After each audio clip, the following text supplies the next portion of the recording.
Really early on in Oblivion Remastered, there's a way to boost up various different stats, which I discovered by accident, but allowed me to boost my blade stats, my heavy armor, my block, and marksmanship all really easily. Now, there's this section really early in the game where you have to defend the Emperor. You're with these couple of guards. It's just after you've escaped from the prison, and you'll get led through this area. You'll work your way through the underground area here until you come to this spot where the guards are trying to get through here, but they've found their way is barred.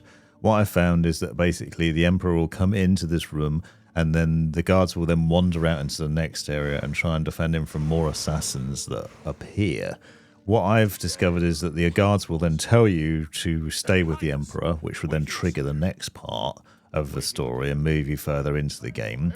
But if you ignore them and basically follow them into the room where the assassins are and try and help, you can end up boosting your stats. What I discovered is that by continuing to do this, basically not doing as you were told, the assassins will just keep spawning and you end up with loads and loads and loads of assassins to deal with.